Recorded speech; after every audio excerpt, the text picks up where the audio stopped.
Now, viewers, March to July is a time period that is generally a very busy visa season ahead of the commencement of a new term, which is the fall semester. But the issuance rate of US student visas for Indians have hit a record low. It's in fact the lowest dip for the months from March to May since the pandemic.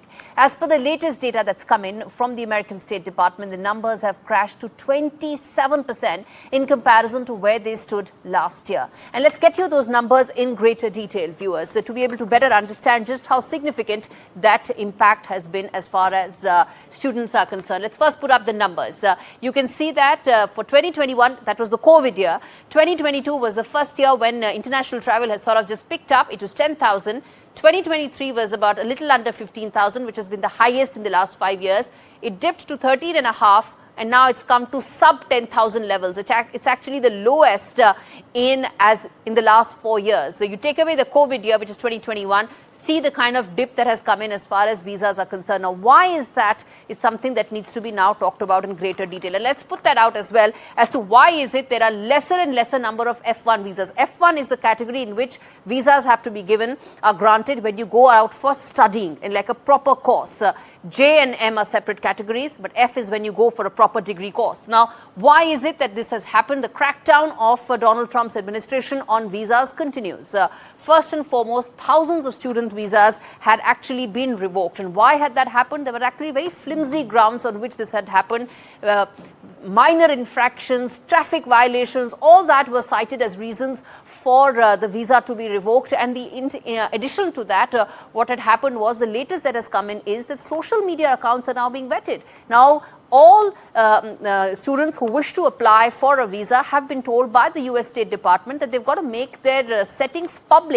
Now, they're going to start mining all social media accounts of everybody who's going to apply. Then that could, of course, mean more delay and more reasons and flimsy grounds for rejection. Let's move ahead and talk about what is the kind of university treatment that has happened as far as Donald Trump's tenure so far is concerned. This is the kind of funding freeze that has happened for all the major universities. A lot of time has been spent on explaining how much Harvard has been at the receiving end of Donald Trump's regime. But there are others as well. Cornell, Northwestern, Columbia, Princeton, all of these have seen their funds shrink. Now, what happens when funds shrink?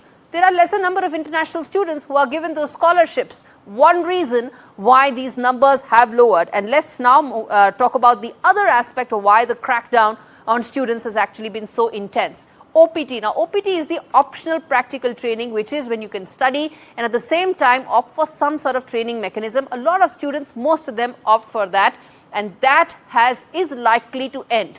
And OPT allows students to actually work in the US after graduation. And the program, if it gets scrapped, that will have a huge bearing as far as how students look at their future evaluation process in terms of what they do after the degree, paving into the reason why visas may reduce, why lesser students may go. But this is in a nutshell explaining to you, viewers, why these numbers, which are sub 10,000, are so significant as far as issuance of visas is concerned. One last thing, viewers, that I want to say is last year, Indian students surpassed the number of Chinese students in US. But if these are the kind of visas that are going to be issued, that number is set to change. Who stands to lose from that? Not just the students. They will evaluate alternative universities. It is the American economy that stands to lose when best talent starts going somewhere else. And that's something that Donald Trump's administration needs to keep in mind when it comes up with such mechanisms and such policies.